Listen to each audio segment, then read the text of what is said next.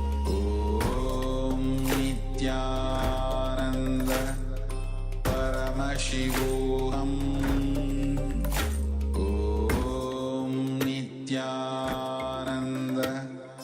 Paramashivoham. Om Nityananda. Paramashivoham. Om Nityananda. Paramashivoham. Om Nityananda. Paramashivoham. Om Nityananda. Paramashivoham. Om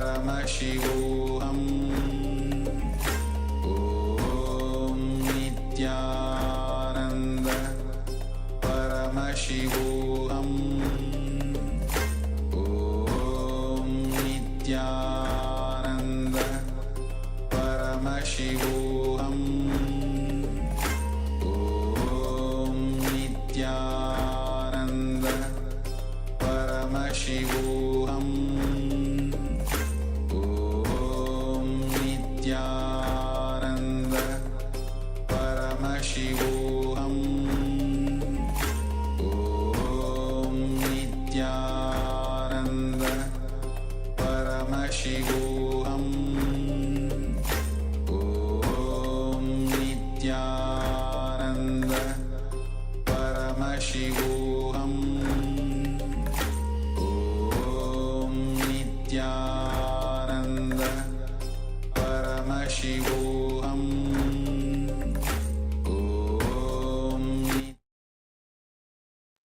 Now slowly, very slowly you can relax, you can open your eyes, let the light fall on your two eyes.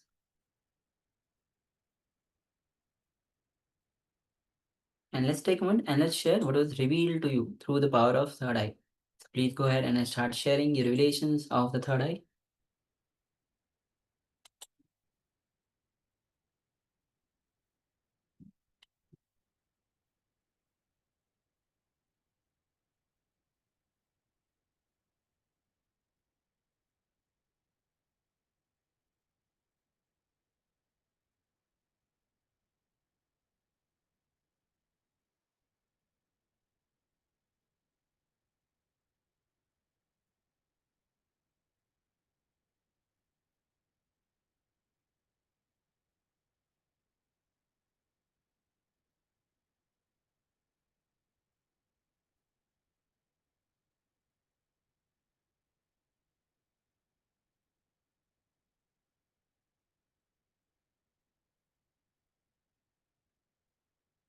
Meanwhile, let's also reveal the next revelation by Swamiji. Actually, today is going to be on Bhakti Spurana, Chandrasekhara Murthy. So Swamiji will be taking us through this whole journey of Bhakti, devotion, starting with the power of Bhakti. Meanwhile, if you are still sharing, please continue to do so. Meanwhile, let's bring back the image once again on your screen. So, yes, this is an image of Sadashiva with 5-headed Paramashiva, made out of the mountain stone calves. You can see behind the other deities as well. Yes, this image. And with this, let's now get ready for the power of Bhakti, revealed by Swamiji himself.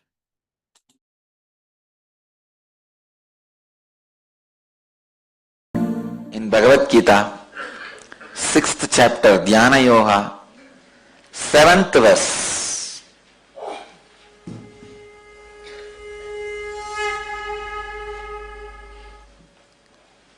Chitatmana prashantasya paramatma samahitaha sitoshna sugadukhyeshu tatamanaapamanayoho. Translation: the one who has conquered the self, who has attained tranquility, the Supreme is already reached.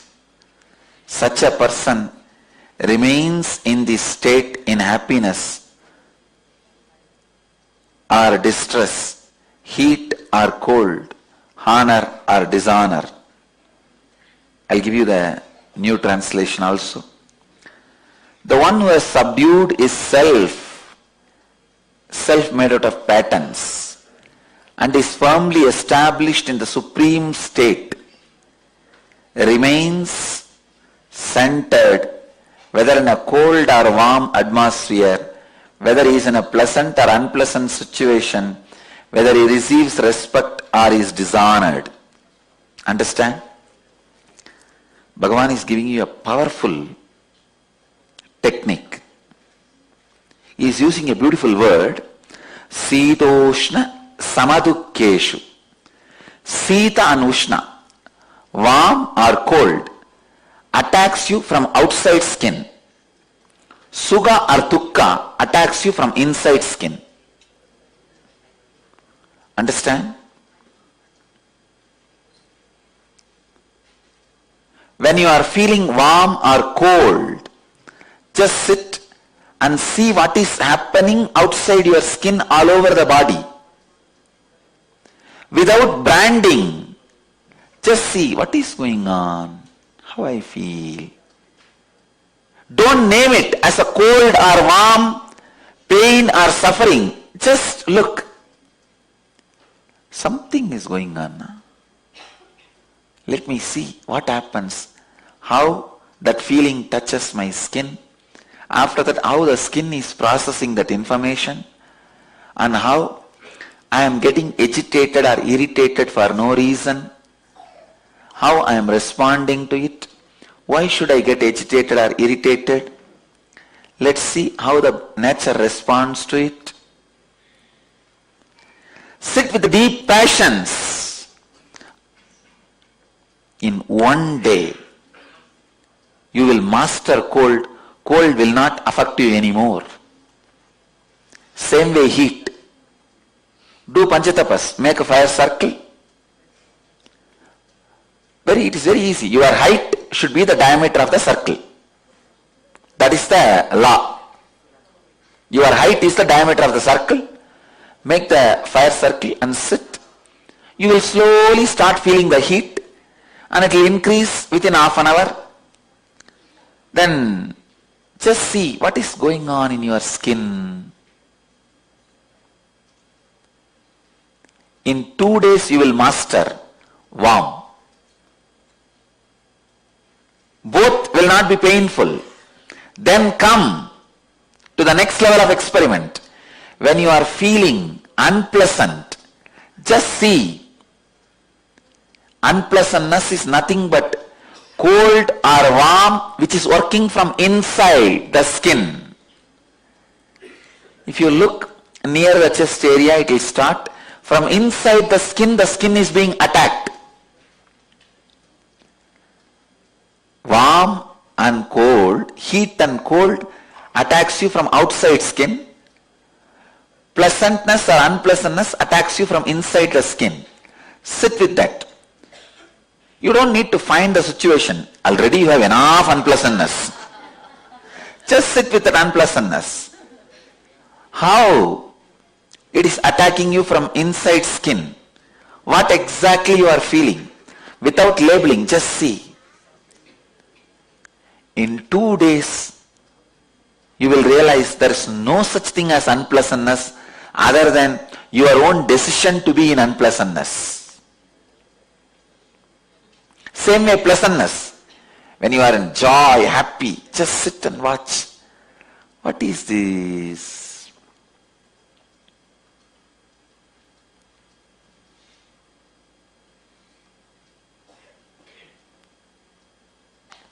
What is this pleasantness? Why it feels so expanded inside? Feel from your skin, inside the skin. You will master that state also. So pleasant or unpleasant attacks you from inside the skin. Heat or cold attacks you from outside skin. But both heat or cold, pleasant or unpleasantness, all four has no life independently from your will. Understanding this is being centered on the supreme state. Please understand, your will gets contaminated when it connects itself with these four. Fortunately, these four has no independent existence. If your will does not support it, man who has realized it by experimenting with it is established in supreme state. He is called Paramatma Samahita, equivalent to the supreme consciousness. Such a simple, straightforward thing I tell you. Just try today. Once you realize, even with first thing, see, today you try with a cold.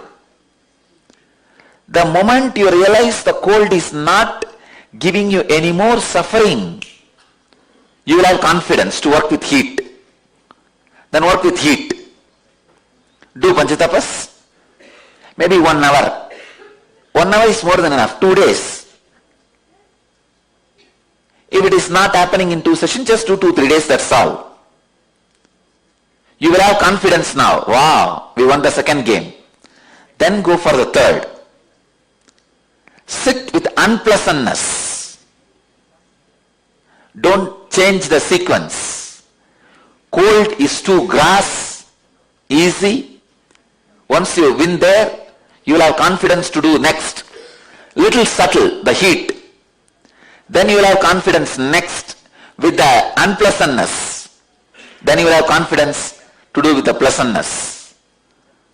Once you master that all these four does not have an independent life over you other than your will's support. See, when you sit and start analyzing, you will understand.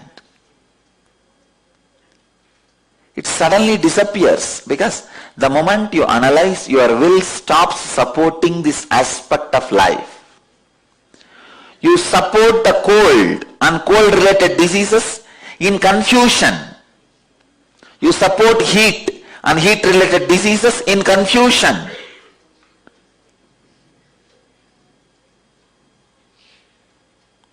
You support unpleasantness and unpleasantness related diseases in confusion. You support pleasantness and pleasantness related activities in confusion. So when you sit and see what is really happening, with the passiveness and passions, suddenly you realize, without your will, all four does not have independent life. Shadow does not have independent life without the existence of light and object. It is the mixture of light and object creates shadow. The sufferings of cold, heat, sufferings of pleasantness, unpleasantness, everything happens by the mixture of your will and confusion. If the light is switched off, no shadow. If the object is removed, no shadow. If the confusion is removed, or if the will is removed, There is no agitation or disturbance by cold, warm, pleasant, unpleasantness. I tell you, man is a fool. Asking for cold when it is hot, asking for hot when it is cold, always asking what is not. Try this 4 process. In such a simple way, you can be centered on what Bhagavan calls Paramatma Samahitaha. Centered on pure unclutching. See,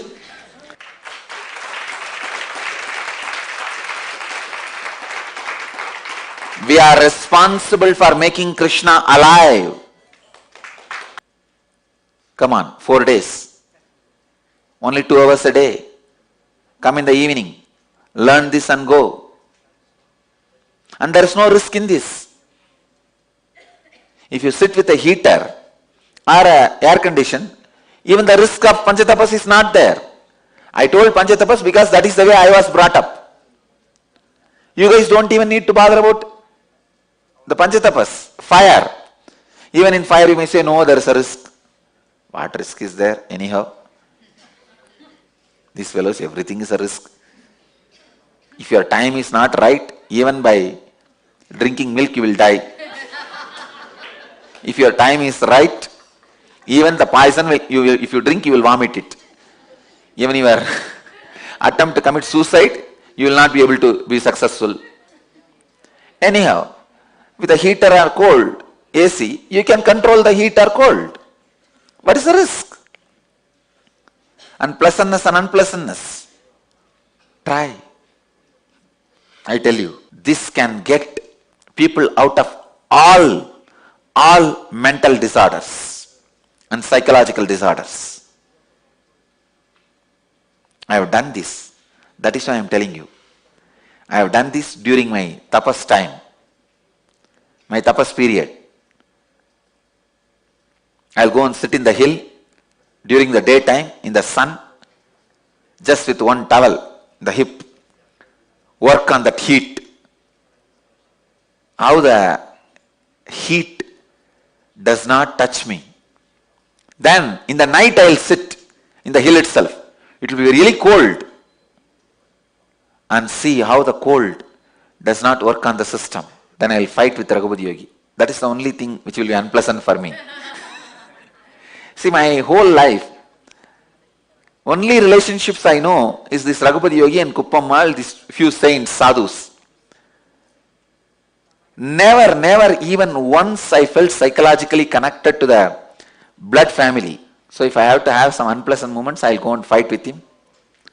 Some ideological fight. Raghupati Yogi is Yogi and Kuppammal is Vedanti. Between these two there will be a huge fight. Ideological fight. Here body first, here mind first. And if I wanted to create fight with Raghupati Yogi, I will take up all the arguments of Kuppammal. If I want to fight with Kuppammal, I will take all the arguments of Raghupati Yogi. But I tell you guys, these two have made me so rich in the spiritual knowledge. God, the wealth they added to me, only now I am realizing. And same way when I want to experience that pleasantness, I will take my Ramakrishna's photo and keep it in front of me and fan him. And there is a beautiful, very sweet story of Ramakrishna sung by one devotee. It's called Sri Sri Ramakrishna Bundi. And in English it is called, and the book has been translated, The Portrait of Sri Ramakrishna. That's a very beautiful book. It is not factual.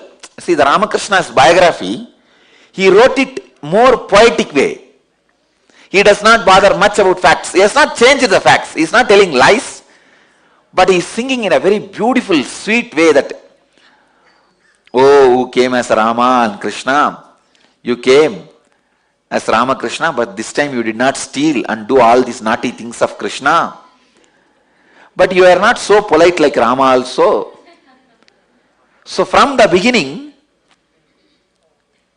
with that feeling that Ramakrishna is an incarnation, the devotee has sang about Sri Ramakrishna. It's a very beautiful book.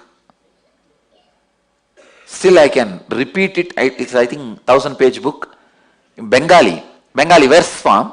I can repeat the whole thing by heart. Jai Jai Ramakrishna Vanja Kalpataru, Jai Jai Bhagavan Jagatir Guru, Jai Jai Ramakrishna Ishtagoshtikan, Jai Jai. It goes. Sobaya Sarane Renu Mageye Adam. We just have the book. I can repeat the whole 1000-page. I can continue even now. It goes on and on and on. It's a very beautiful, very juicy, sweet, loving way of Ramakrishna's biography described. That's one of the best things with which I experienced highest pleasantness. I'll have a small Singhasan and Ramakrishna's photo, and I have a small fan. Fanning him, I'll sit and sing these whole verses. And I have this book in the hand. Whole day I'll be sitting and there's a tune to chant that. I'll sit and chant. One great elderly sadhu in Ramakrishna Mission, his name is Nandanandaji. He used to, I have seen him sitting and singing this verse with the tears in joy. And I picked up the habit from him only. I'll sit every day with him. He suffered with little deafness. So I served him, taking him to the doctor and taking care of him when he was old. He was a sadhu from Andhra, very sweet sadhu. So I used to sit and chant this. I picked up this habit from him. I listened to him very attentively, and actually I learnt Bengali reading. So if I chant that book one day, it will take full day to chant 1000-page. At least next 2 months I will feel that I am in that heaven and whole body will be sweet and pleasant, that whole throat will be filled with sweetness. Because it is his whole biography is chanted, the created, sung with so much of love, without being much bothered about the facts. It's a Purana of Sri Ramakrishna. So this Sadhu Nandananda Swami, he was about to die. As a tradition, when you are about to die, you have to give your whole, whatever you have, to the person who served you. It's a tradition. So this Sadhu suddenly said, I am going to die tomorrow. Guru Maharaj has appeared. What will I give you? I said, you don't need to give me anything. You are a sadhu, that's enough. You bless me. Then he said, I accumulated one thing in my life. The biggest wealth I accumulated is, whenever I read this Sri Sri Ramakrishna Bundi, I go to Samadhi, an ecstasy. I give you this Bhava Samadhi as my gift. He gave me. And I tell you, after that, whenever I read that book,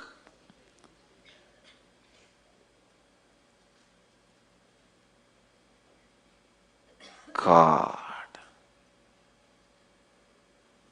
and that sweetness, it's as if his 60, 70 years of tapas has entered into me. If you read some book 60, 70 years and be in the ecstasy, that whole bhava, the depth of the bhava, that whole depth of emotion has entered into my system, I could feel that same emotion just by his blessing. He said, I give you this gift of Bhava Samadhi. You take it. Because now it won't be useful anymore for me. See, once you leave the body, even your Bhava Samadhi will not stay with you. Only the Nirvikalpa Samadhis will stay with you.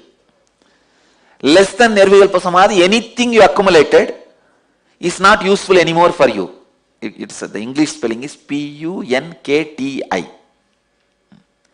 In English, the book is translated as A Portrait of Sri Ramakrishna. Maybe one day I'll sit and chant for you guys. It's my personal spiritual practice, which I did for quite a long time. Some of my personal spiritual practice I never shared with you guys. This Ramakrishna Bunti. And same way, Chandi. Chandi is the Devi Mahatmyam. I'm a great Satta. So I'll sit and chant Chandi. Devi Mahatmyam is 700 sloka. And Lalita Sahasranama and Trisadi. There are some 6-7 books related to Chandi. Devi Upanishad and all that put together. That will take one day, full one day if you chant. That I will chant with this bell.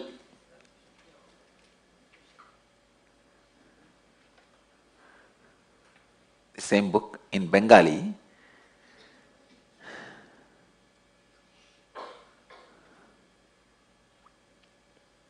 These all used to be my entertainment.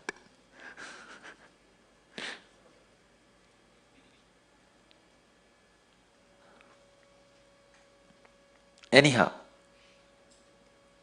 whether it is a heat or cold, pleasantness or unpleasantness, work with it. I tell you, even this pleasantness is not ultimate. Understand that. What I received from that Swami Nandanandji is not ultimate. He himself can't take it when he is dying. That is why he gave it to me. Only unclutching, Nirvikalpa Samadhi will come with you eternally. But unfortunately, when you are training yourself, when you are practicing, you can't be all that time in Nirvikalpa Samadhi, unclutching. So all this Bhava Samadhi helps you to raise yourself to that level. Be in Nirvikalpa Samadhi or be in Bhava Samadhi with a person who is in Nirvikalpa Samadhi. That's all. Be unclutched or be clutched to a person who is in unclutching state. That's all. Being unclutched is Nirvikalpa Samadhi. If you are clutched to a person, being who is unclutched is Bhava Samadhi. In the beginning, Bhava Samadhi helps. Now I can remember all the verses. It's coming up. Yes, the same book. Sri Ramakrishna Munti. You guys can see this exact book. I just see whether if it is in Bengali, download. I'll read. If you have interest and intensity, you will find time for everything. Try all these 4.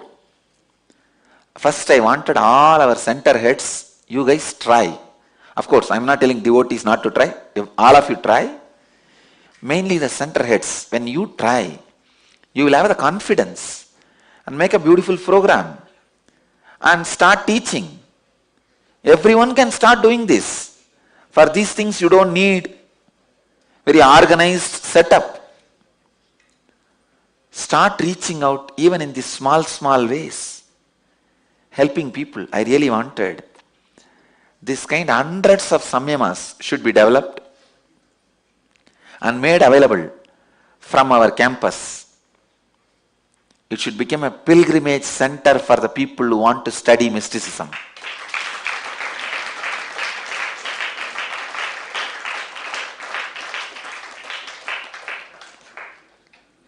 You don't know. Just this 4-day, trying these 4 steps, working with cold, working with heat, working with unpleasantness, working with pleasantness. You will suddenly find a powerful key, tool to live your life. Crossing thousands of disturbances. Human beings can live a rich life if this kind of tools are accumulated. Just this one tool, I tell you. how rich it can make you.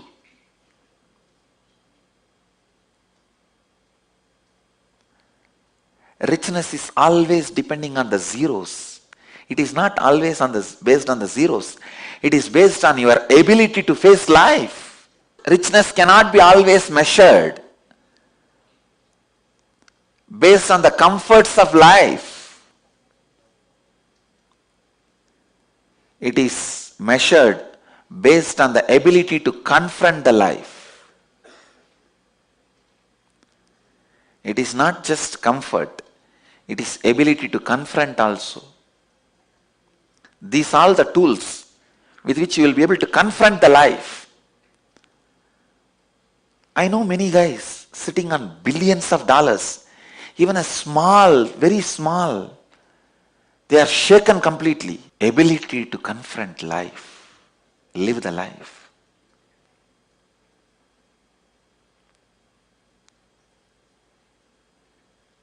I tell you guys,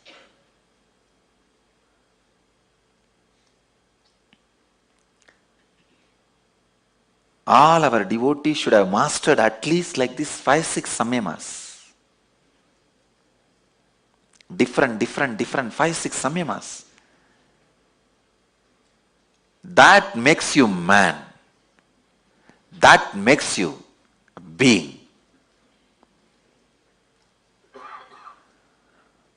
Mastering at least few samyamas gives you the courage to live, confidence to live.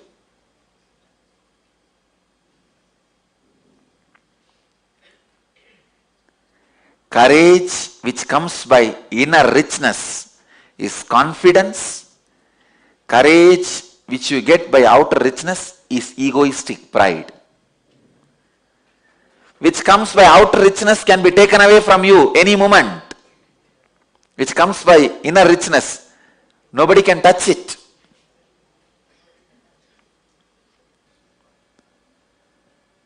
One of the main reasons for my success,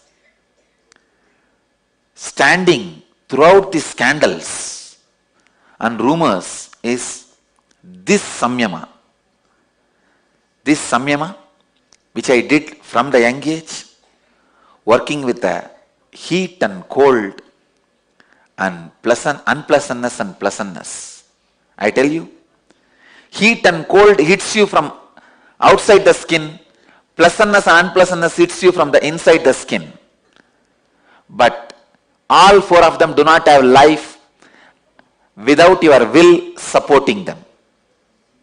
Is the essence. The one who has subdued his self made of tough patterns, and is firmly established in the supreme state, remains composed, whether in a cold or a warm atmosphere, whether he is in pain, pleasant or unpleasant situation, whether he receives respect or dishonor. Tata manopamanayoho. See, when you master the Sita, Ushna, Sukha, Dukkha, the mana, apamana does not touch you. You master it. I tell you, not for pride, I am the living example that mana, apamana did not touch me. Otherwise, one side, millions put flower garlands and worship. The other side, rowdies put chapel garlands and burn the effigies.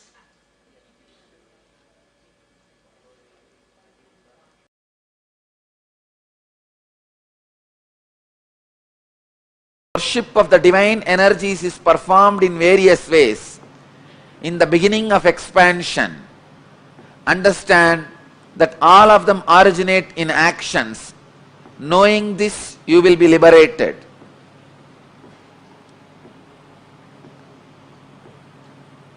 Sri Krishna is revealing some of the mystical secrets. How various divine energies come into existence, how by connecting with them, your expansion is possible. Please understand, one example I wanted to give. Brahma, in Hindu stories, Hindu Purana, Brahma becomes egoistic. So, Shiva's extension comes out as Kala Bhairava and cuts Brahma's head, removes the ego of Brahma and makes Brahma enlightened. This action, Shiva's energy coming out and removing the ego of Brahma and making him enlightened, this action becomes Kala Bhairava. So when you connect with Kala Bhairava and start worshipping the divine energy called Kala Bhairava, he removes your ego also and gives you enlightenment. Same way, Veerabhadra, Shiva's energy expanded and destroyed the collective negativity of Daksha, which causes suffering for himself and for others. Many times, your pain body becomes so strong, knowingly you cause suffering to you and to others. Even though you know you are causing suffering to you and to others, but the pain pattern is so strong, you can't escape. I can see very clearly. So many people, they know if they are out of me, if they are away from me, they are going to create suffering for themselves. But their ego, arrogance is so strong, they can't live.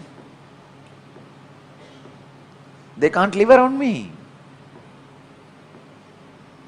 I have seen so many times, even devotees, they know if they listen to my teachings and live, they will be out of their sufferings and torture they are doing to themselves and to others. But they don't want. Daksha represents the negativity which causes suffering to yourself and to others. Shiva's energy which came out and destroyed the Daksha's negativity is Veerabhadra. Understand? Veerabhadra did not kill Daksha. He gave life back to Daksha.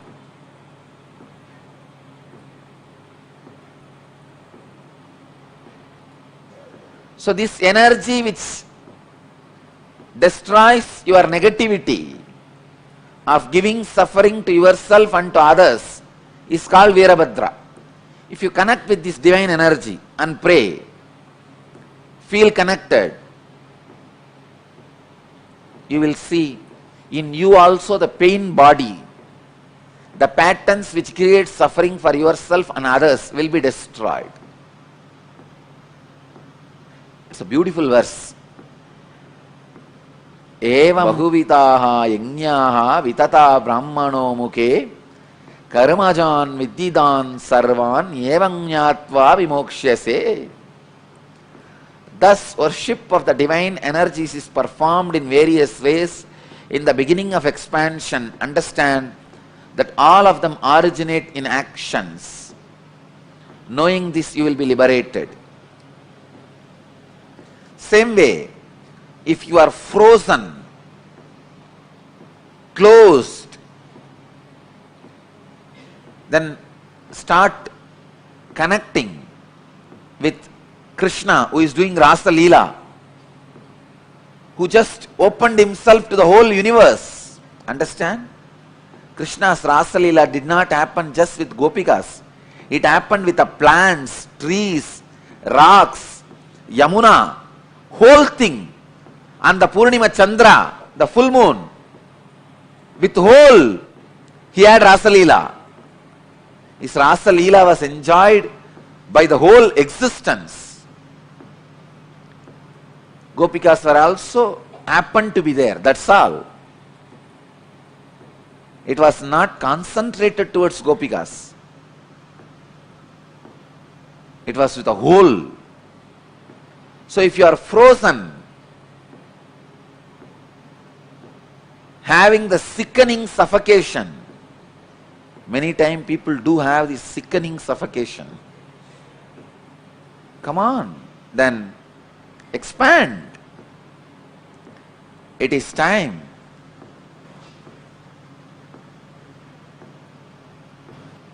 You meditate on Rasa Leela Krishna. So each action of divine, each action of an incarnation becomes independent energy by itself. Shiva's one action, cutting Brahma's head and giving him enlightenment, it became an independent energy called Kala Bhairava. Shiva's one action of killing the negativity of Daksha and liberating him from negativity and negative patterns became independent divine energy called Veerabhadra. Shiva's one action of teaching in silence to Sanagadi Rishis and giving them enlightenment becomes Dakshinamurti. Just each action of divine becomes one form, one energy. Understand? When Shiva assumed the body and married Meenakshi and ruled this Pandya kingdom, he became Sundara Pandya. That action became an independent energy of Sundara Pandya. Just yesterday, I was reading the Akashic records, the night.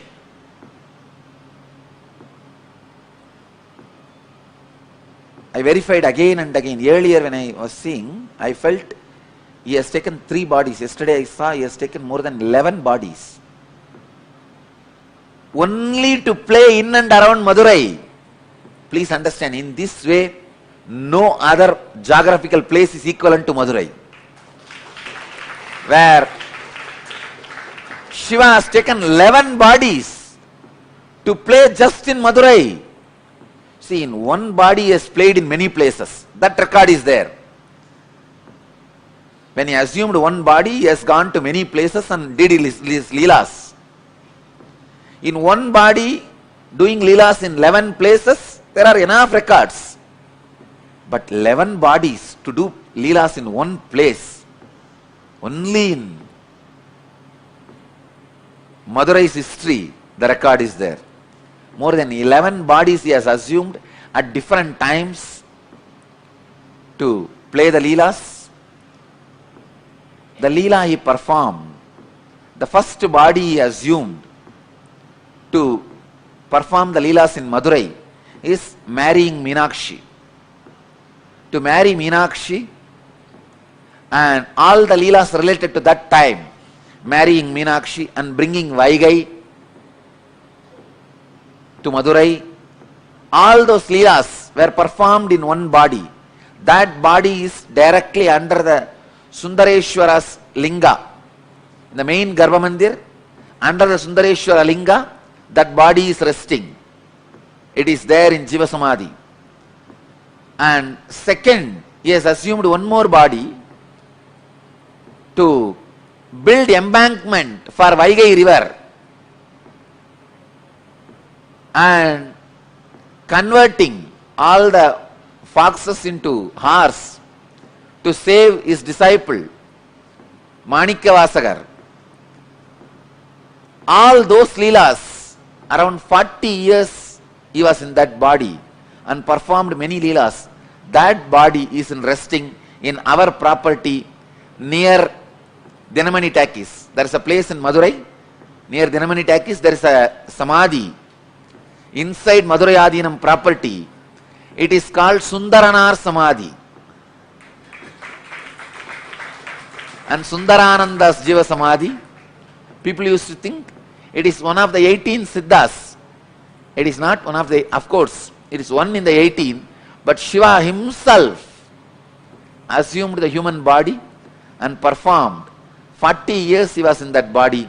That body is resting in Madurai. The place Dinamani Takis, opposite to that Takis, there is a property, belongs to Madurai Adinam property. There he is resting.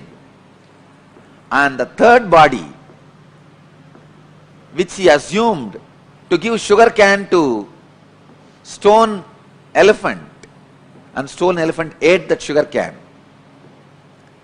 For that Leela, he assumed one more body that is there inside the temple under the samadhi of, under the shrine of Ellamalla Sittar. Under his murti, that third body is there. Still, I am not able to trace the other places of the remaining 8 bodies. I could see cosmically where are they, but in the Madurai map I am not able to pinpoint where the remaining 8 bodies are. Soon I will study the Madurai map and overlap my cosmic map on Madurai map and give you guys the exact points where the bodies he assumed are resting and radiating. I tell you, if you see from this angle, no other place, even in Kailash, is only one body is resting. There are 1 lakh enlightened beings' bodies are resting. That is different. But his own, the body which he used, only one body is resting. In Varanasi, 2 bodies are resting. Even in Thiruvannamalai, only one body, Arunagiri Yogeshwara's body, only is resting.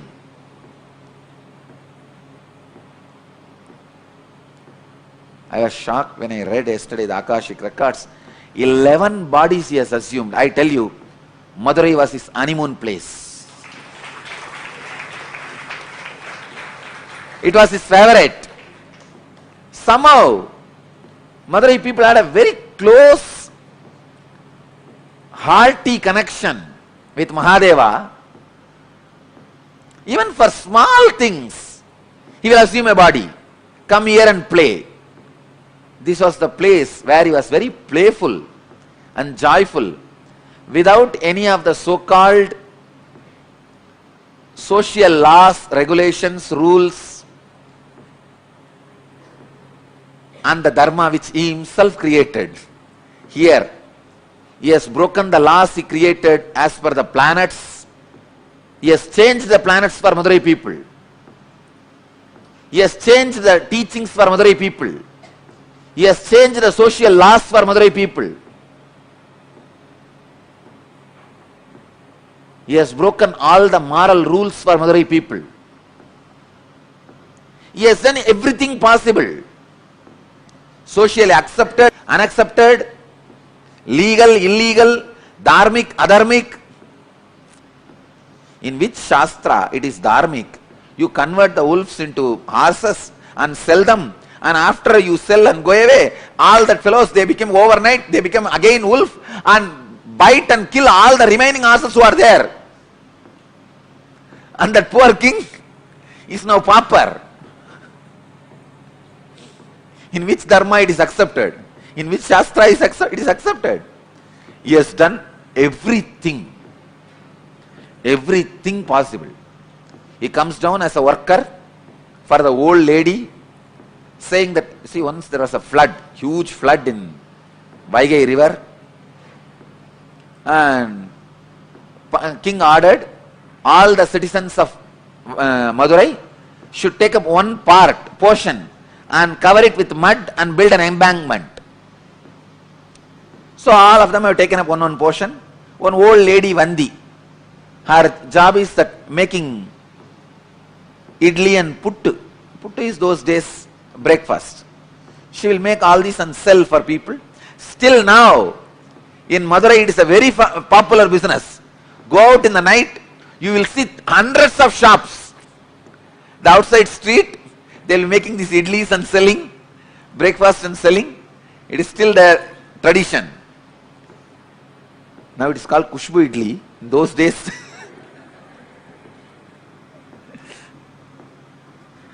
it's a tradition of Vandi. So she used to make this pittu and sell. Those days breakfast. She did not get anybody to cover her portion, and she herself can't do. She is too old. She prays to Sundareshwara. This whole city, still now, any problem, the only person they turn to is Sundareshwara.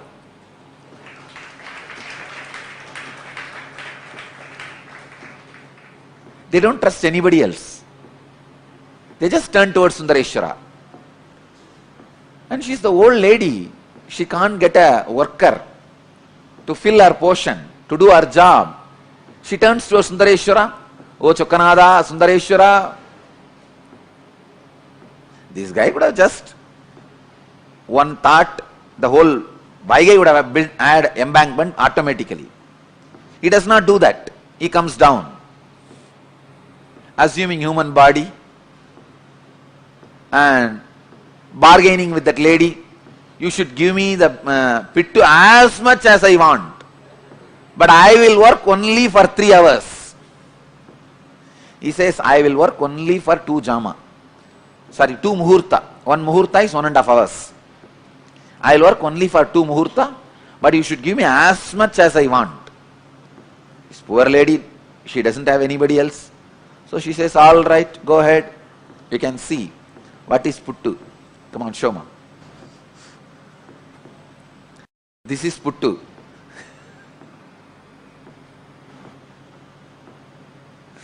Those days breakfast. So she doesn't have anybody else. So no other option. She accepts the bargain. This fellow finally finishes eating everything she cooked. After that, it doesn't work. He goes there and lies down in that bed.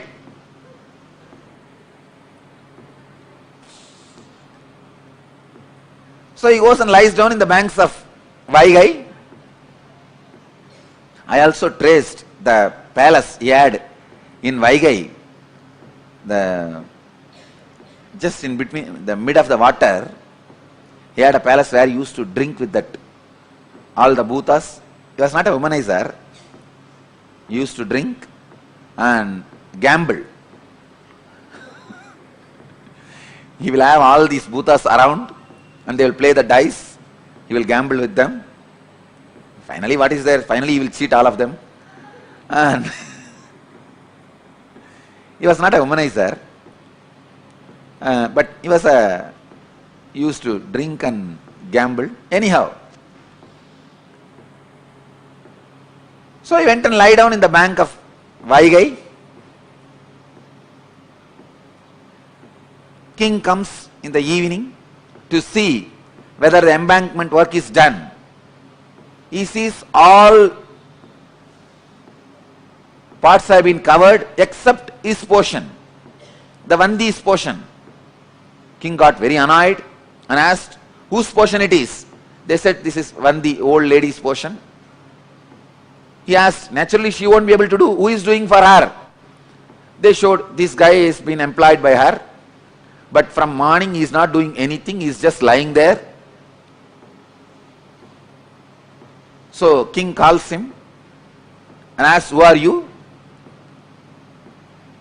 This fellow says, who are you to ask me this? King says, I am the king of this Madurai.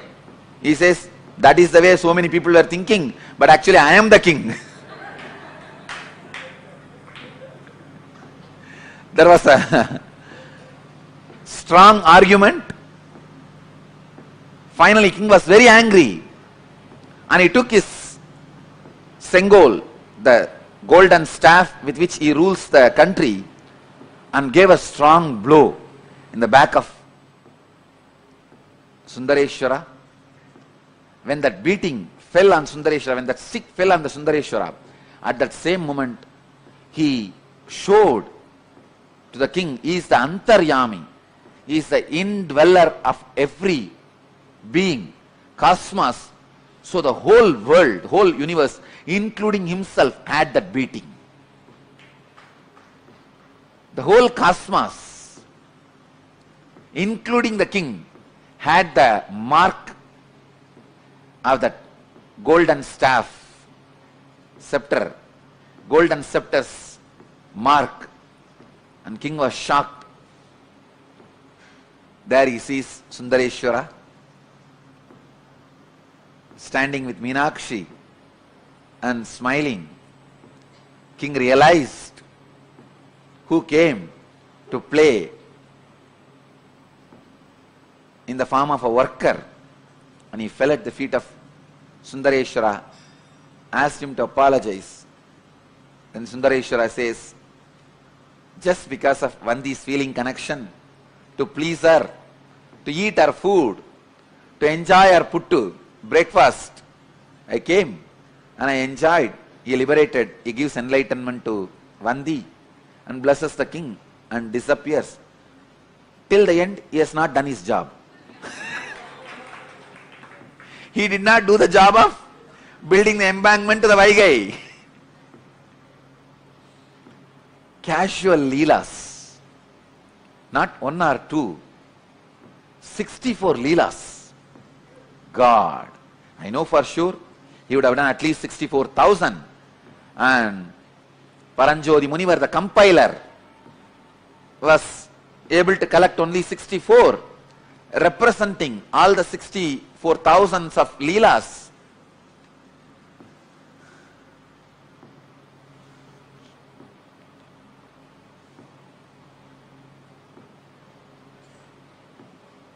The body with which he has performed this leela, especially blessing the Vandi and converting the wolves into horses, foxes into horses, that season, around 40 years, he has performed some more leelas. That body was used by him for 40 years. That body is resting in Madurai Adinam's property. I have taken the blessings of the 292nd Guruma Sannidhanam to build that into a beautiful, huge temple.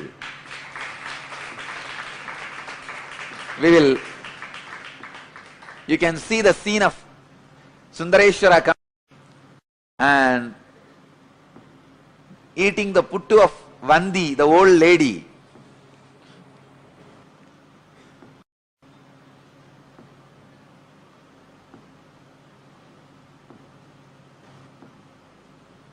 When I remember, God, this very land, he has taken 11 bodies and walked.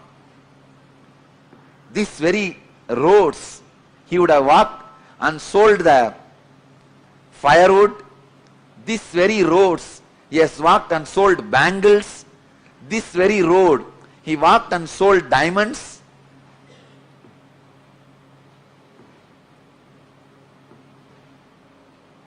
I am really going crazy. This very Vaigai, he created this very Vaigai. He himself came and built embankment, at least acted as building embankment.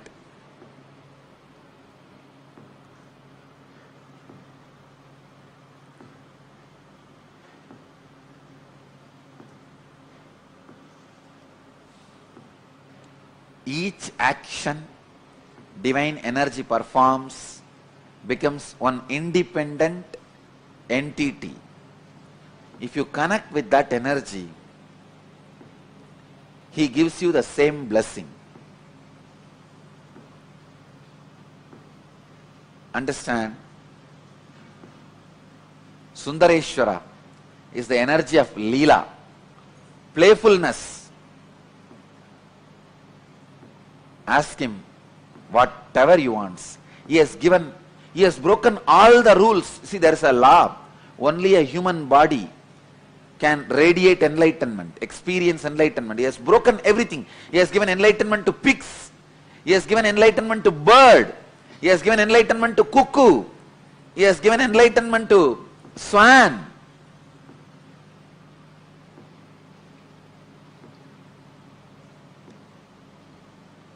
Everyone can be assured.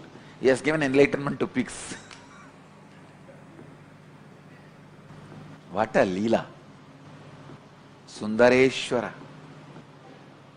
Bhagavan explains.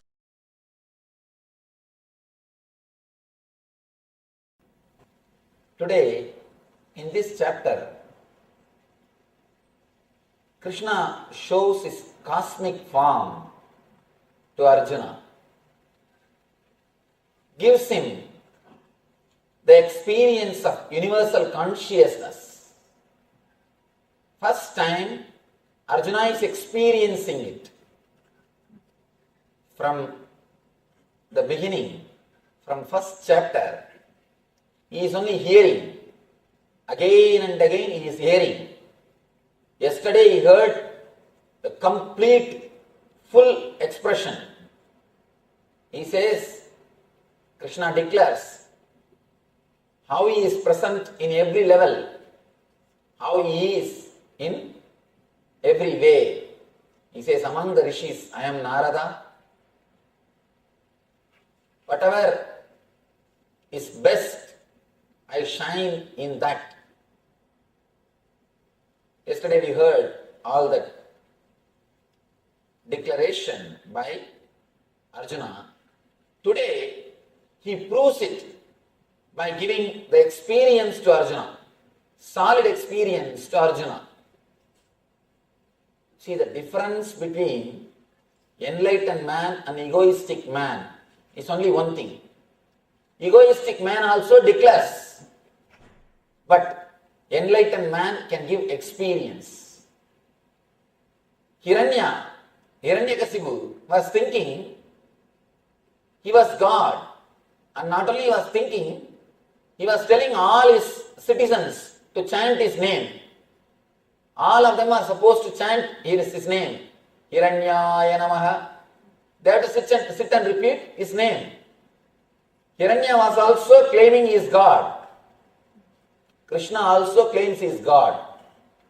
But what is the difference? Hiranya cannot give that experience. He will tell, either believe I am God or I will kill you.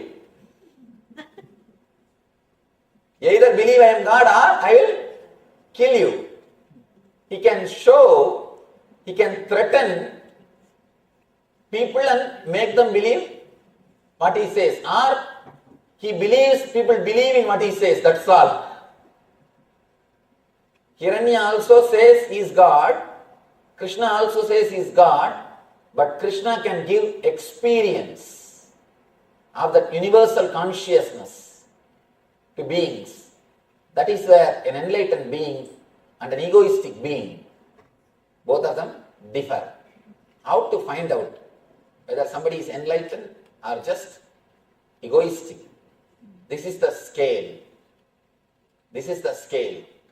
If he can give experience, if he can play with energy, then whatever comes through him, comes from him, is truth. Here, Krishna shows very clearly, he is everything. One beautiful chapter. This whole chapter, such wonderful chapter. In Bhagavata there is a beautiful sloka. Tavakatamritam tapta jivanam kavibirididam kalmashavakam Shravana mangalam srimadadadam bhuvigrunandide buridajana. This is Gopika Gitam. Gopis, they sing, O Krishna, Tavakatamritam means your words and words about you. Katamritam. Words of immortality, words of nectar. Your words and words about you. On you and by you. Both Tapta Jivanam, Kavivirididam, Kalmashavagam, Shravana Mangalam, Srimadadatam. Shravana Mangalam, just by listening, it creates auspiciousness in us. Shravana Mangalam, Srimadadatam, Bhuvigrunandide Buridajana. It is worshipped or expressed as the highest thing by the great rishis or by the great people, the people who experienced you. They again and again and again feel the joy by speaking about you, by repeating your words. Tavakatamritam tapta jivanam. They just rejuvenate our whole being. Kavivirididam kalmashavagam. Shravana mangalam srimadadatam. Just by listening, it transports us to a different plain. If you fall in love with Krishna, if we have really started enjoying his words, this is the chapter to enjoy. Here, he is not giving any teaching, no teachings. This whole chapter, practically no teachings is given. He doesn't say do this, do that, be like this, be like that. No. All the intellectual stuff is over. All do's and don'ts are over. The vidhi and nisheda is over. No more vidhi, no more nisheda. Straight away gives experience. He shows very clearly, I am everything. He shows clearly, Krishna explains, not explains, he just gives the experience of ultimate universal consciousness. He shows very clearly how he is present in the whole universe. And Arjuna experiences the whole universal consciousness. This whole chapter is pure experience. First thing we should understand, is it possible to experience universal consciousness? That has to be understood. Next thing, what is the basic need to experience that? Third, when experience happens, what happens inside our being?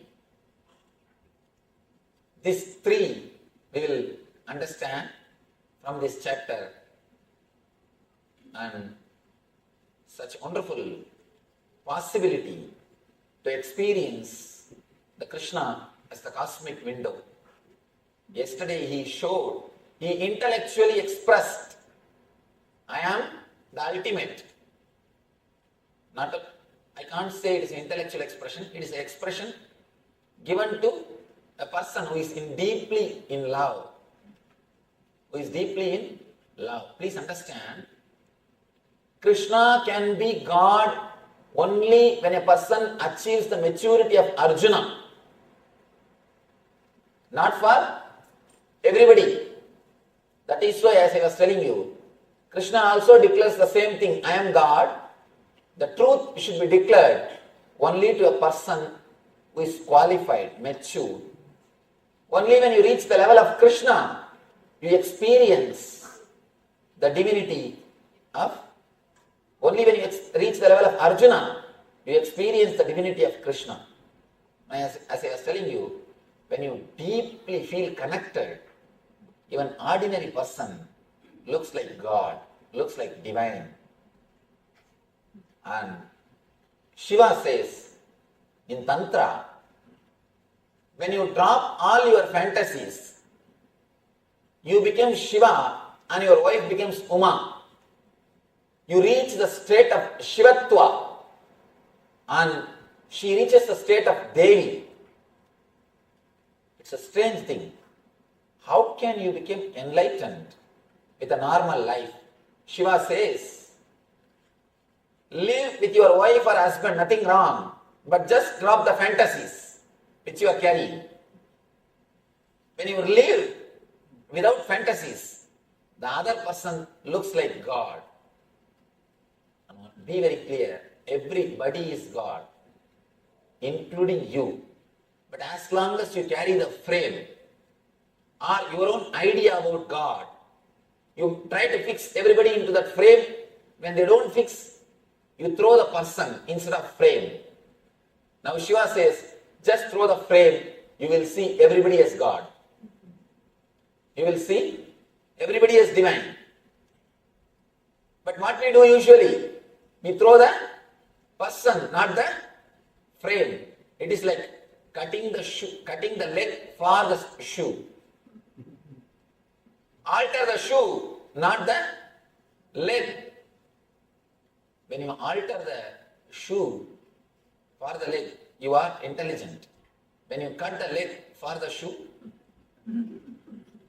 you are doing the same thing in your life.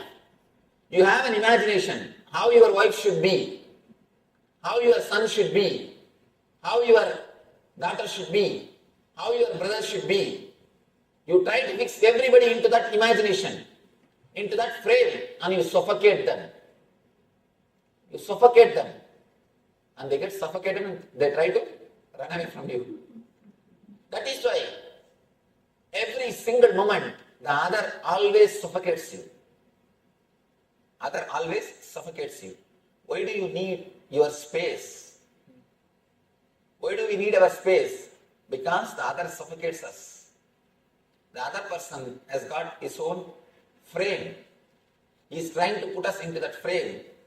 If you don't fall in that frame, you are a little bit chiseled here and there. And little bit this side, little bit this side, little bit this side. You are cut, chiseled. And small pieces are removed from you. That's what we are doing. Continuously we chisel the other person. Shiva says, when you are deeply connected with the other person, as he is, as she is, when you accept the other person as he is or as she is, immediately the other person, you feel like God. You feel such a deep divine relationship. You feel the other person is divine. First thing for that, you need to accept yourself as you are. You need to accept you as you are. Only then you can accept the other person as he is. Then naturally you experience a deep divine connection. And one more thing.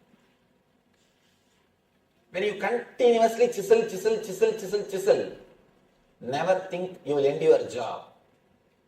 Never think you will end your job. You can never be happy chiseling the outer. You can be happy only by dropping your image. Small story. I always tell this story. One guy presents a new puppy dog to his friend at the time of marriage. After 3 months, he comes to his house and asks, how is your marriage going on? How do you feel? What's the change you feel in your life? This guy says, nothing much, a small change.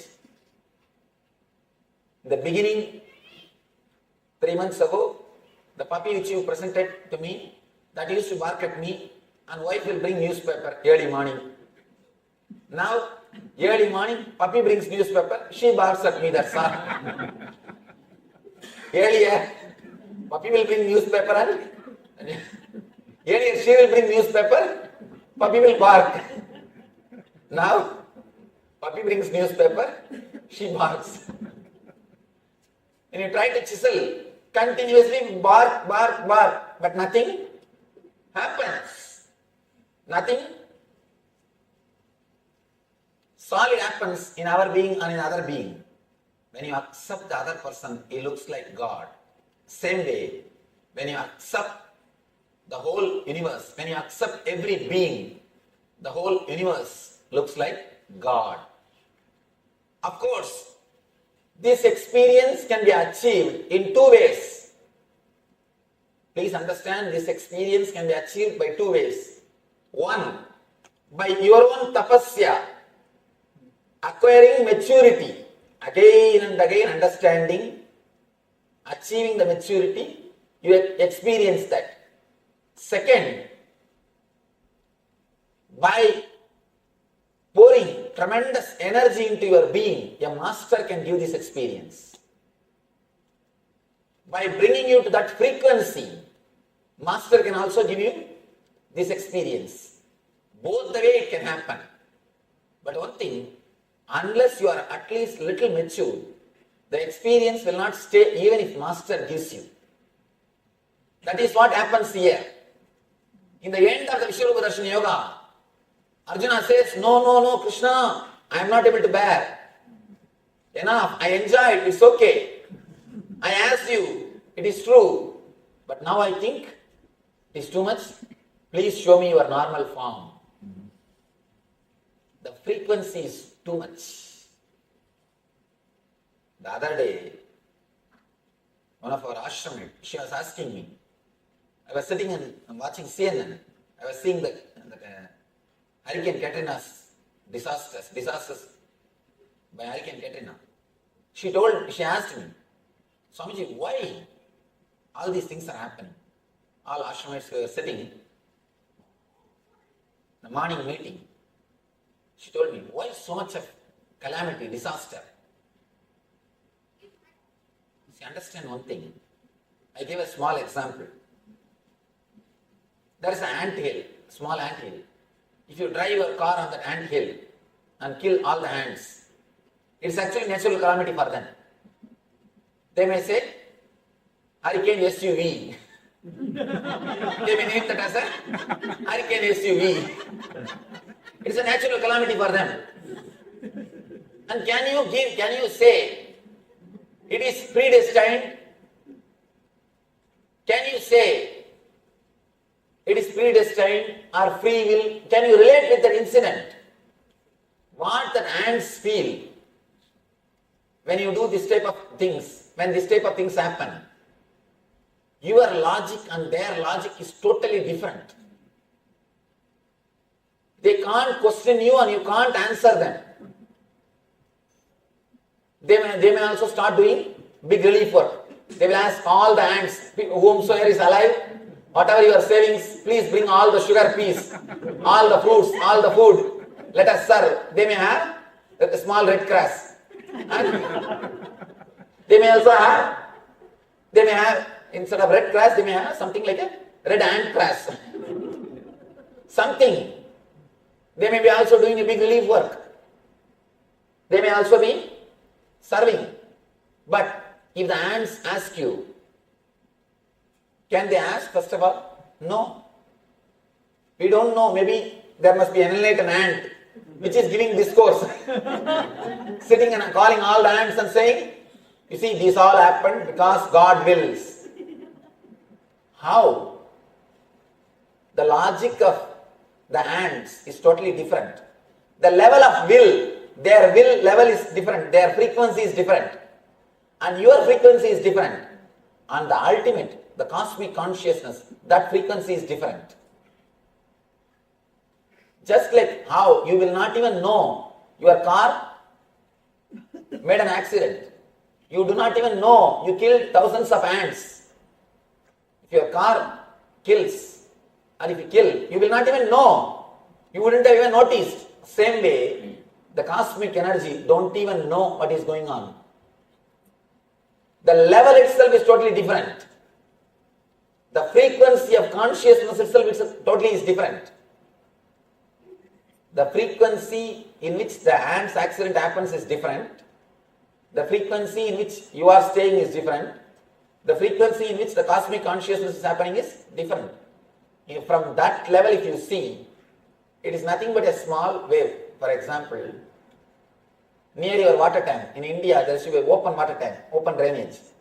Near the water tank, if there was an ant hill, and you just poured 1 mug of water, by mistake, the water showered on the ant hill and all the ants are washed away. The same thing happened now in New Orleans, that's all. In the cosmic level, that much only. In the big ocean, 1 handful of water came inside the city and the city is washed away.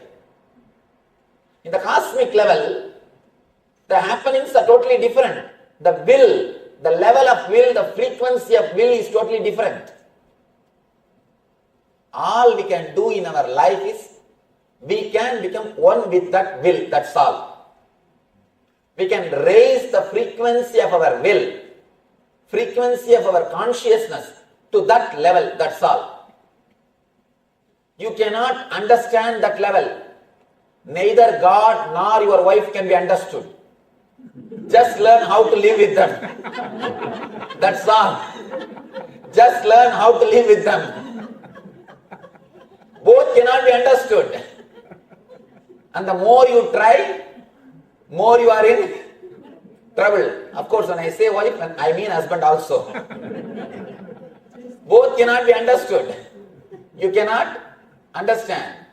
See, ants cannot question and understand why you did that, why you poured 1 mug water on their hill, on their house. They can neither ask you nor you can explain to them. because their level of logic is different. The very frequency level is different. And your frequency level is different. And that universal consciousness, that frequency level is different. The ants, they live in the frequency of 10. You live in the frequency of 100. And the universal consciousness is in the frequency of infinity. All you can do in the life is raise your frequency of consciousness to that level and experience it. Raise your will to that level and experience it. That's all. Nothing else can be done. Logically, nothing can be done. The more you try to understand, more confusion. Please understand. Whomsoever promises you that they will give you logical solution or they will make you understand about all these problems, be very clear, he is cheating you. Whoever tried to answer these questions, why so much of natural calamity? Why death? Why all these things in the life? Why somebody is high and somebody is low?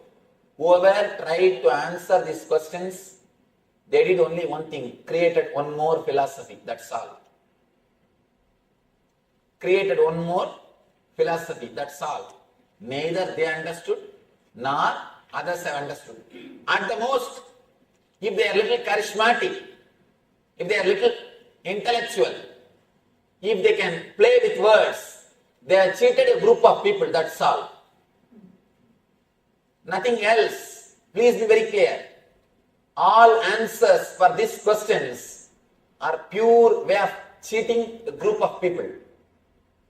And you know, when you speak logically, when you know how to play with words, you can always cheat people. You can always cheat people. And you don't even need to be so intelligent to people because people are not so intelligent.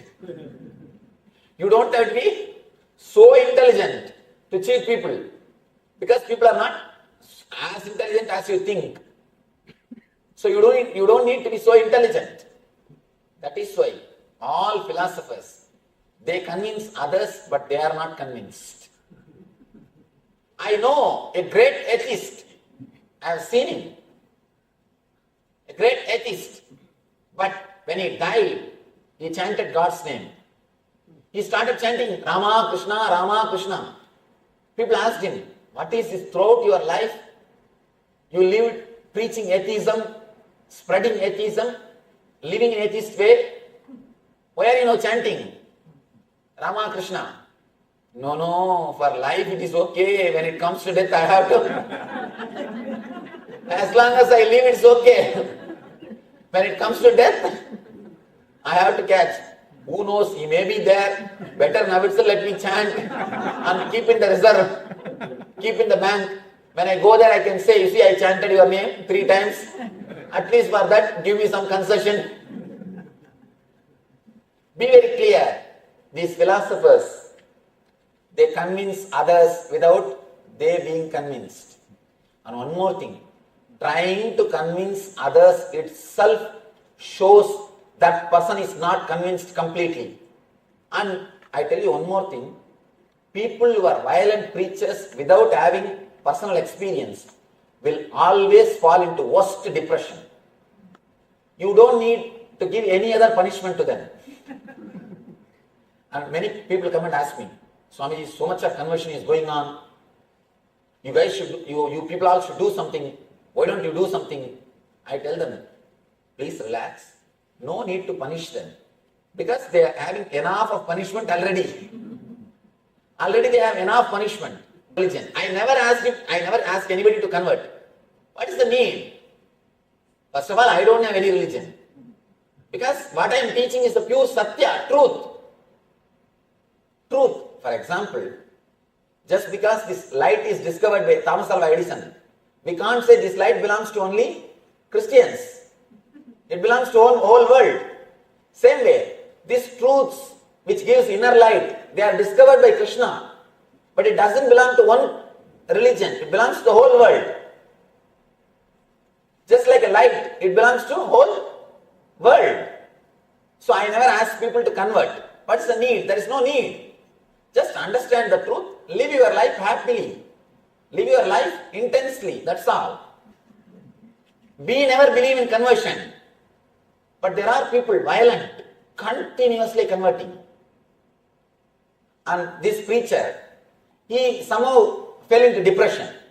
Because when you don't have experience and just preach, how long you can do? He fell in depression. Somehow he heard about me and secret way, without any public, when nobody is there. Privately he wanted to come and meet me. I said, all right, after all, he wants to meet, give appointment. He came and he opened up and spoke everything. That's anyhow, I wanted to maintain the privacy, that's why I don't want to tell the name. He's a very popular preacher. And after having the healing and 2-3 days he was regular, he came and he felt better, a lot better, and he had the healing. He came out of the depression. Then slowly I asked him, why do you preach so violently? He openly says, Swamiji, when I feel so many people follow me, I feel what I am preaching is truth. I feel convinced what I am teaching is truth. In the beginning, I did not have enough confidence about what I am speaking. After some time, when I saw that 10,000 people are following me, I thought, 10,000 people cannot be full. There must be some truth in what I am preaching. Be very clear. Preaching without experience means you are trying to solidify your own confidence. You yourself don't have confidence. By preaching, you try to create confidence. Here, the only difference between Hiranya and Krishna is Hiranya is trying to convince his idea by making many people as his followers. He himself has not experienced. He is just trying to play the game. Krishna straight away gives the experience. Krishna declaring, I am God, is not for his ego. He is explaining for you to experience the truth. That's why he says, Arjuna, for your sake I am speaking these words. Beautifully, he gives the solid experience to Arjuna of the whole cosmic consciousness.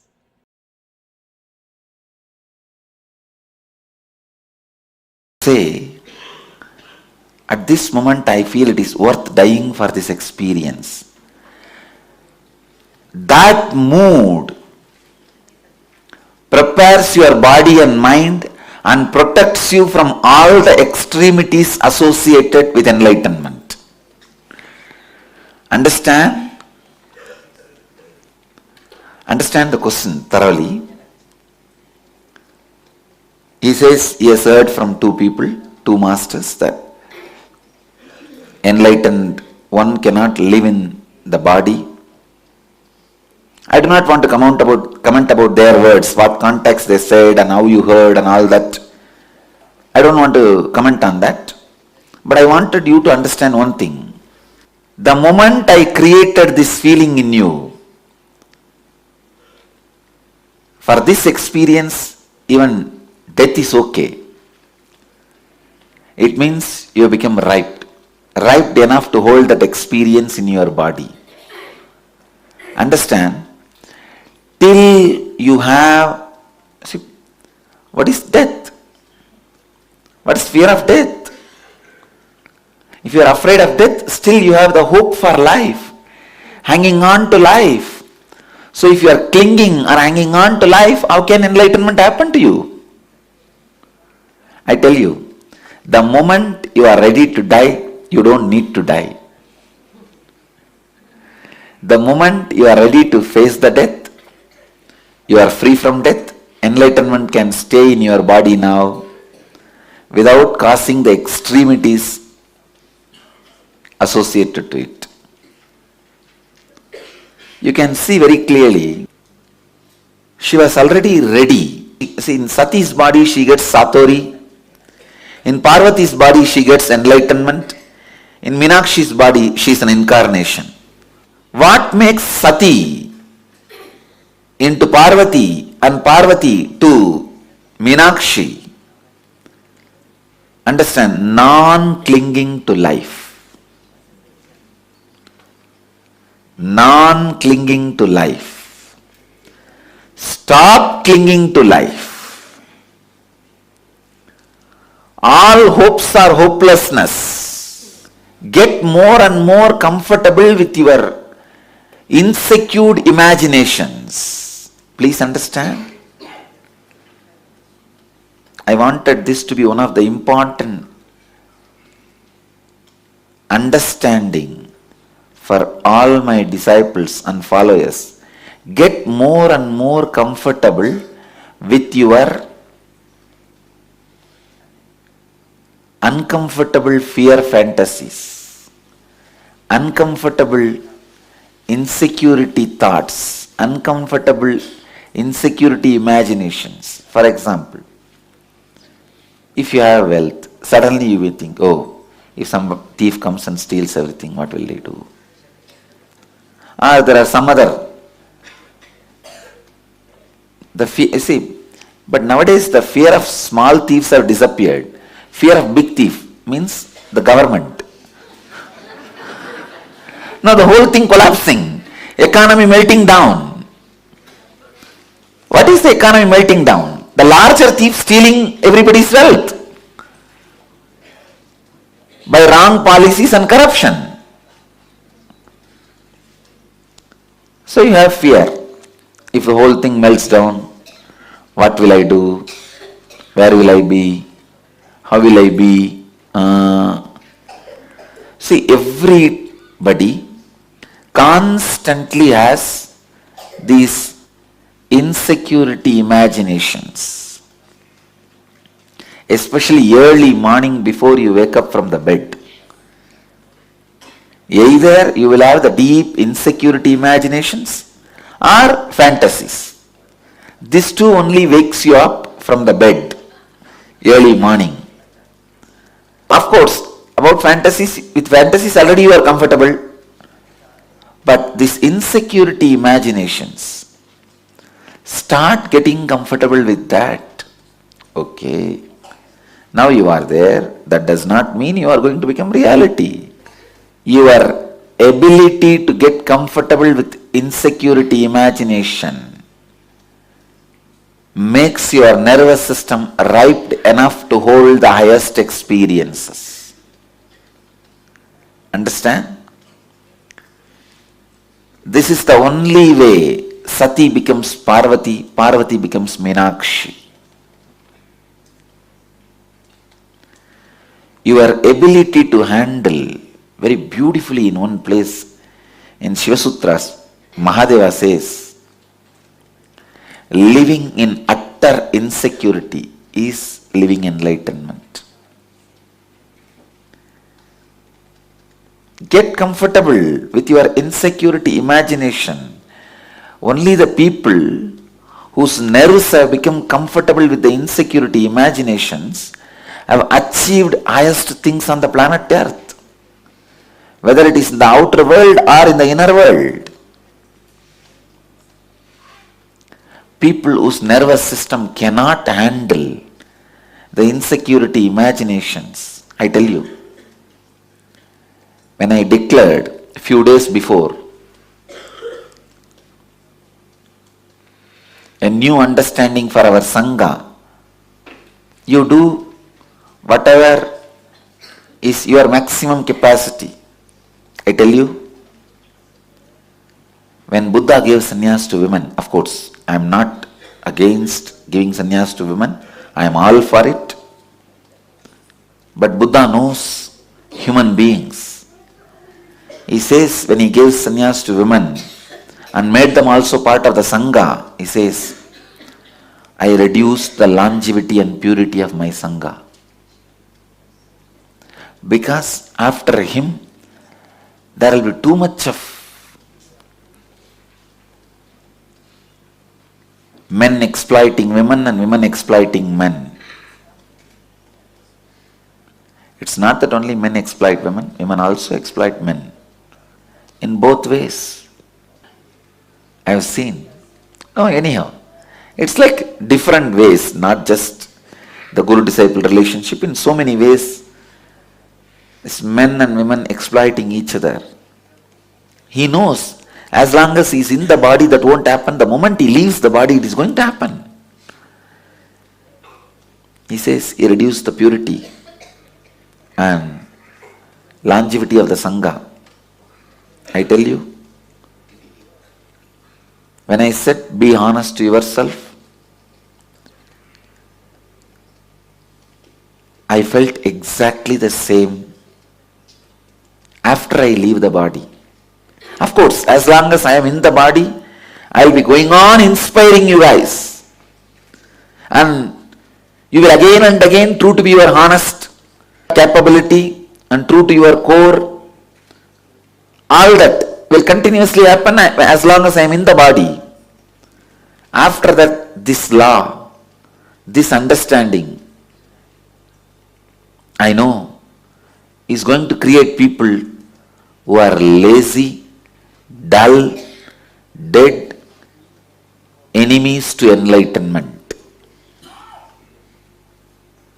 I don't know how people are going to handle those beings at that time. When I am in the body, we will handle. Still, I do not know how you guys are going to handle. Of course, none of you are going to be in the body. I am going to be living for quite a long time. I am saying, the next generation, maybe your third generation only is going to be the last generation I will be seeing. Then next generation, your fourth generation only is going to be my successors. Because the moment I say be honest to yourself, be true to your capacity, you don't even know your capacity. You will completely get comfortable with your lifestyle.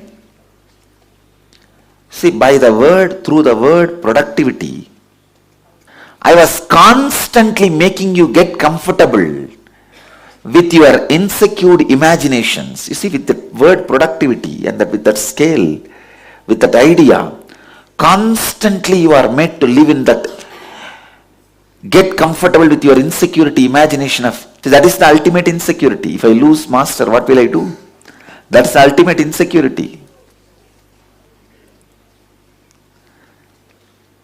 But only when you get comfortable with those insecurity imaginations, your nerves become strong to hold the highest Kundalini awakening. When you say, okay, if at one day if I am kicked out, it is okay, but now I am going to imbibe whatever best and maximum I can. Only with this coming to terms with the reality, your nervous system becomes so strong and you imbibe completely maximum whatever you need to imbibe. When that insecurity never becomes part of your life, you are going to be standing in rain with a raincoat and umbrella. Not even a drop of rain is going to touch you. I am showering like a rain. You stand with the umbrella and raincoat, which is called security. The secured feeling and the secured thought trend. No. Swamiji already said, you be honest to your capacity. This thought trend is going to be more like a raincoat and umbrella. Now, I only have to inspire you continuously. Anyhow, I am opening up and presenting the whole philosophy in front of you. How this Rajendra Kumar describes, I feel it is worth dying for this experience. When this thought trend becomes part of your system, your nervous system gets the strength to experience and hold the highest Kundalini awakening. Then your system becomes alive. I tell you, to prepare you for this level is the incarnation's job. That is my job. Nothing else. Rajendra Kumar is beautifully putting it. I should first become a candle and burn for you and disappear in your eternal light. That too would not be enough. I tell you, the moment I brought this attitude in you, my job as a great incarnation has happened. I have done to you. You are done with me. I am done with you now. Now, simply the cosmos will enter you and your system is ready to hold that experience. It is all about nothing but making you comfortable. You see, how comfortable you are with your greed-based fantasies. Same way you need to be comfortable with your fear-based imaginations. For example, that early morning, sometime when you have that greed-based fantasies, how comfortable you don't even want to get out of it. But somehow this foolish alarm rings only at that moment. How comfortable your whole nervous system is with that greed-based fantasies. To the same level, your nervous system should be comfortable and joyful, relaxed with your fear-based fantasies, fear-based insecurity thoughts. You say, oh, how can it be? You are saying nightmare and sweet dream should be same? Yes. Because both is from you. You are the source. Whether it is a sweet dream or a nightmare, you are the source. You are the creator. My whole job is making your nervous system comfortable with your nightmare also, the same way your sweet dreams are comfortable. How you are comfortable with your sweet dreams, to that same way I should make you comfortable with your nightmares. Then my job is done. Then your body is ready for the highest Kundalini experience. Then I have completed the job of carving a yogic body and Vedic mind. So Rajendra Kumar, depth of inspiration in you all means the ability to handle, to get comfortable with the insecurity. I myself should have gone through the whole thing in front of your eyes. I should say in 2012, some of the Asuras tried to invade the Biddi campus. I went through that. Only then you will stand. You will understand, yes, what he says is true. He did not have nervous breakdown. And he stood. His most insecurity imaginations have been a very comfortable flow in him. He was completely comfortable with the sweet dreams and nightmares, insecurity imaginations and extraordinary expression of spiritual energy. See, morning somebody does Pada Puja saying, oh, embodiment of all gods and goddesses. In next few hours, somebody says he is a criminal and we are going to put him in prison. And you need a nervous system which is completely comfortable with both, which does not lead to nervous breakdown. Understand, both can lead to nervous breakdown. It is not that only insecurity, even too much of respect. Suddenly, you see, in your house, the people who live around you suddenly starts respecting you like a god. What will happen to you? You will go crazy. In 2 days, you will go mad. You will become loose. You will say, no, no, no, no, no. I am ordinary. I am ordinary. Whether fear or greed, disrespect or respect, both can make you crazy. Your nervous system won't be able to handle. And if both are happening at a time,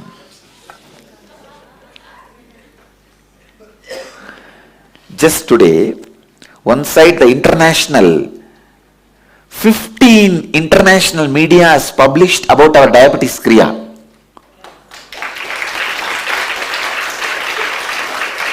15 international magazines and 4 third-rate journals in Tamil Nadu have published articles putting so many nonsensical allegations on me. Both happening in same way, same time. You'll become mad. If your nervous system is not strong enough, I tell you, preparing your nervous system strong enough to hold the fantasies of greed and imaginations of insecurity.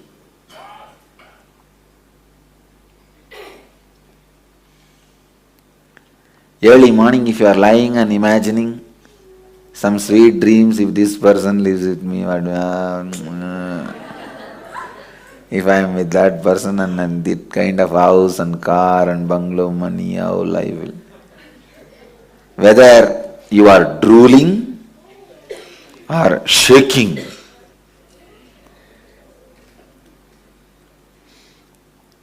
suddenly some dream, tiger is chasing you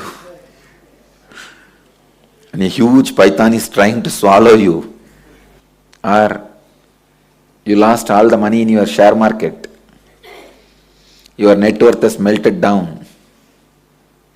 I tell you, the real your net worth, which can never melt down, is inner awakening. Your any other net worth will melt down.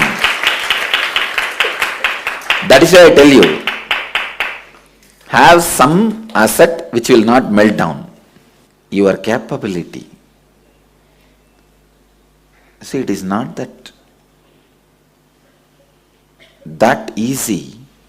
You can hide and cover up your fears and insecurity and live your life. Your stomach will get churned. You will have diarrhea. This time in the prison, the jailer was the head of the jail. He became very friendly with me. He was a devoted person. I have never seen a jailer falling at the feet of an accused. The moment I was taken inside the jail, the first thing he looked around, and when there was no media camera, he fell flat at my feet. I was shocked. Oh God, what is going on? I blessed him, be blissful. And he was not even getting up. He said, put your hand on my head and bless Swamiji, only then I will get up. I blessed him. He says, I was so happy the moment they said they are bringing you here. I said, what do you mean?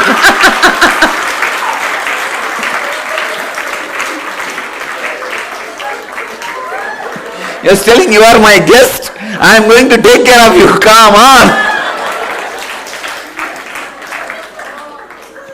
Then he told me, I read all your books. I have seen your YouTube discourses. I always wanted to come and see you in the ashram. You came here to grace me. I said, okay, okay. I don't want any more jailers praying for my darshan.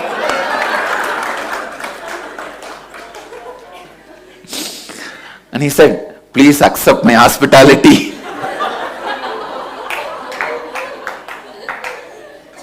But the guy was really nice.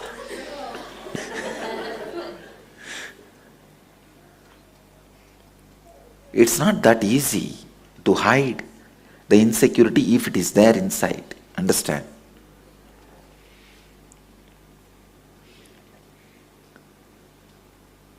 Some of the media, they questioned me in the press meet. Are you trying to hide your insecurity by constantly smiling? I told them, why don't you try? Why don't you try? Try to hide your insecurity by constantly smiling. Let me see how much you are successful.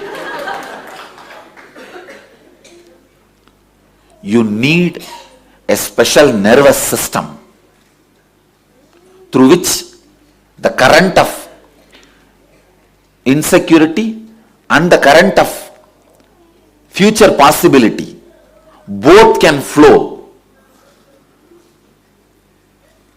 I tell you, when you are always in the peak, means the future, this side is also possible and that side is also possible.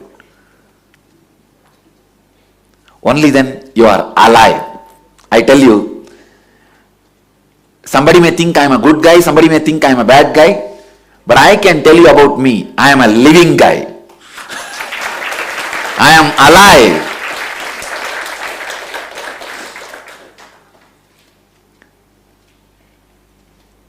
The extreme good, what can happen? Being worshipped by people as the God while in the body. I have seen that extreme. And the same way, the other extreme, being abused with all the lies and false allegations, constantly being tortured, disrespected. I have seen this extreme. And both waves could not make any pattern in my nervous system.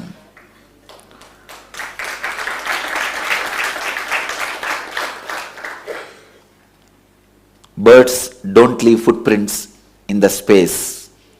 Same way, both does not leave any footprints in my nervous system.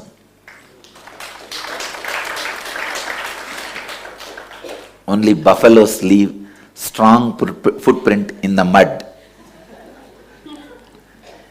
If your inner space, if your nervous system is more like a mud, only buffaloes walk in that and leave a strong footprint. You can see. In the mud, when the buffaloes leave, footprints are formed, and then when it dries in the sun, it is frozen. Sorry, it's dried. It becomes permanent. Mud is your weak nervous system. Buffalo is the experiences happening on you. When the sun is exposed to that footprint, it becomes like a solid stone after drying up. Life's various other experiences are the sun's exposure to that footprint, so it becomes a permanent pattern in you. But if your inner space is like a sky,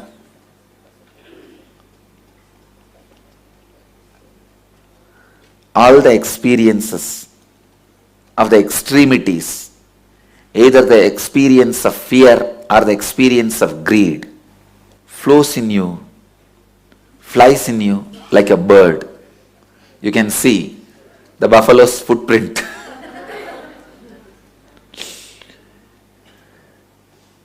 If you are a mud, you carry only this.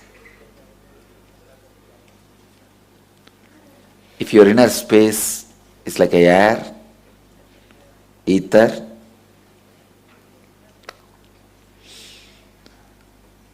every experience is like a bird which does not leave any footprint. I tell you, take this up like a samyama. meditation, getting comfortable with your extreme fantasies, positive and negative. Please understand. Your extreme fantasies, positive. Your extreme fantasies, negative. Both. Get comfortable. Yes, if that happens, if that is the way things happen, what can be done? Okay, next.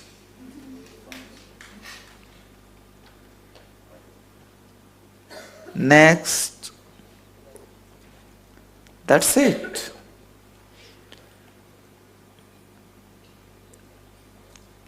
And I still remember the jailer asked me, Swamiji, you are not suffering. Why are you trying to fast? I said, fasting I am doing just to put it on record about my resistance. That what they are doing is illegal. The international media is watching. And the history is going to record. Not only I am arrested, how I responded to the arrest. Not only I was persecuted, how I responded to my persecution. So I need to put it on record. I need to create the right history.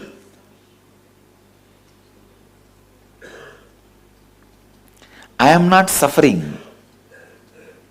Is part of my spiritual history. But I did not budge. I recorded my opposition and resistance is going to be the part of my social history. To face any extreme, you will not be affected by any extreme.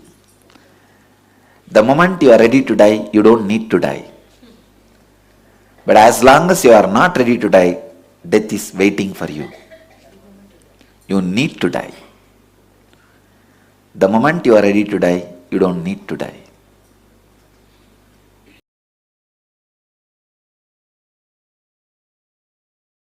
Here, first time Krishna is giving ultimate technique for quantum spirituality. He is the first quantum scientist in the inner world. In the inner world. He gives a technique for quantum spirituality. He says, relax and surrender. Suddenly, you will experience the intensity of your consciousness. You will understand you don't have to choose between horizontal line and vertical line. You can explode in all the 360 degree. You don't have to choose between this line and that line. You don't have to take choice. Please be very clear. Only when you experience the choicelessness. When I say choicelessness, I don't mean you will not choose anything. You will choose everything. You will have everything. When I say surrender, I do not mean the dead surrender. I have seen so many people saying, Swamiji, I surrendered everything to God. I surrendered everything to divine.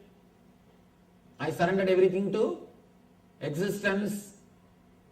But you will see it will be only in the level of words, not in the level of reality, not in the level of existence. People make funny statements. Swamiji, I surrendered everything to God, but just please bless me so that I should have good job. I should have a little more paying job. As of now I have this job, but if you can bless me to have a little better job, it will be really nice. Please be very clear. Our surrender is pseudo. Our surrender is pseudo. Before making any statement, be very clear about what you are speaking. Sometimes we make statements without even knowing the meaning. So many people, they will come and tell me, Swamiji, I surrendered everything to you. Please give me a little mental peace. I tell them, please come for one meditation program. No, 2 days I cannot afford. Just now they said, they have surrendered everything to me. And they say, I cannot afford 2 days. Sometimes we make statements without knowing the situation or the reality. Small story.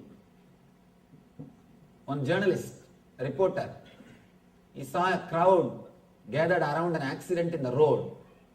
He tried his best to get in, to see. He is not able to. He suddenly started shouting, "Oh, my son is got in the accident. Please give me the way, give me the way." He started shouting. People all gave way. He just went near and saw one donkey was lying in front of the car.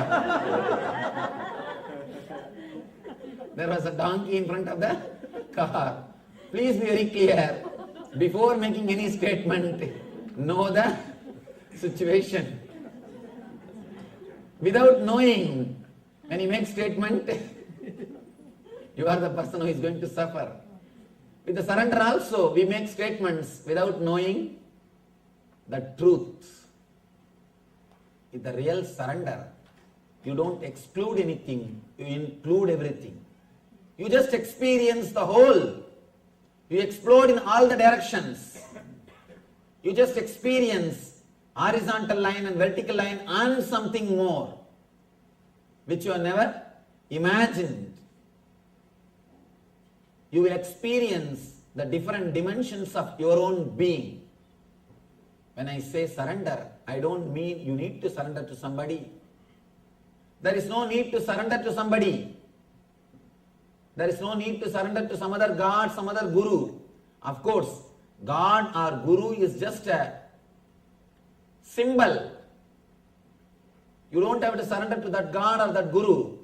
Just surrender to your own consciousness, your own inner space. But you never respect or trust your inner space.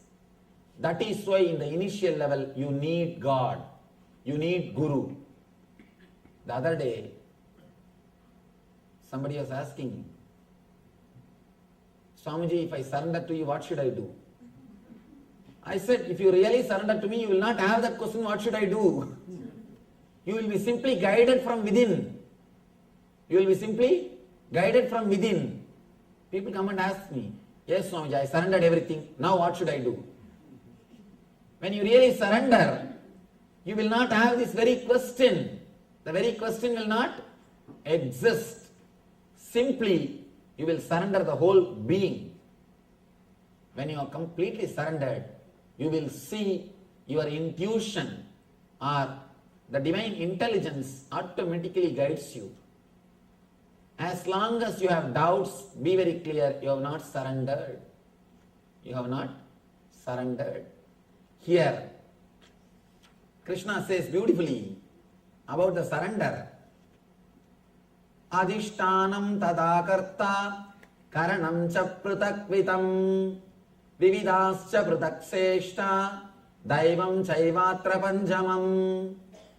The place of action, the performer, the various senses, the many different kinds of endeavor, and ultimately the Paramatman. These are the 5 factors of action. Here he says the factors of action.